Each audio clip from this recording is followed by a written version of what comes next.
Au soir de sa vie, le jour de sa mort. Ma Bible quotidien, le verset du jour. Matthieu chapitre 9, le verset 36, je cite. Voyant la foule, il fut ému de compassion pour elle, parce qu'elle était languissante et abattue, comme des brebis qui n'ont point de berger. Fin de citation, glorifiez le Seigneur.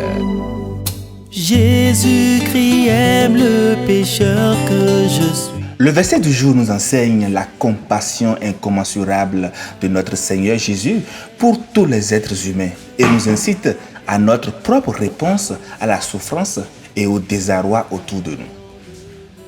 Bien-aimés, pour situer le contexte de notre verset du jour, au verset 35 du chapitre, Jésus parcourt toutes les villes et les villages, enseignant dans leur synagogue, prêchant la bonne nouvelle du royaume et guérissant toute maladie et toute infirmité.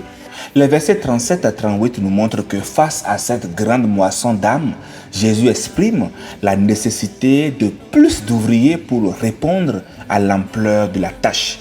Il encourage donc ses disciples à prier pour que Dieu envoie d'autres ouvriers dans sa maison, ce qui souligne l'urgence et l'importance de la mission qu'il nous a confiée. Revenons à chaque session de notre verset du jour, qui commence par dire « Voyant les foules, il fut ému de compassion pour elles ». Là, Jésus observe les personnes autour de lui avec une émotion profonde, un mélange de pitié, de tristesse et de sympathie. Et cette compassion n'est pas superficielle, non pas du tout, mais cela émane de la profondeur de son être. Le verset continue en disant « Parce qu'elle était harassée et abattue ». Les mots « harassée » et « abattue » décrivent un état d'épuisement extrême et de désolation. Ces termes illustrent les difficultés, les luttes et le désespoir auxquels sont confrontées les foules qui étaient devant lui. Le verset finit en disant « Comme des brebis qui n'ont point de berger ». Cette métaphore renforce l'image de vulnérabilité et de besoin d'orientation de la foule. Bien-aimés, dans nos vies, ce verset nous invite à voir le monde à travers les yeux de notre Seigneur Jésus-Christ, à ressentir de la compassion pour ceux qui sont perdus et à reconnaître notre rôle potentiel en tant qu'ouvrier dans la grande moisson spirituelle. Cela implique d'être à l'écoute, par exemple, des besoins autour de nous, de prier pour la direction de Dieu et de prendre des mesures concrètes pour partager l'amour et l'espérance de l'évangile avec tous ceux qui nous entourent. Chers amis, mais est-ce que vous connaissez le verset le plus court de la Bible? Mais le voici, Jésus pleura. Jean 11, le verset 35.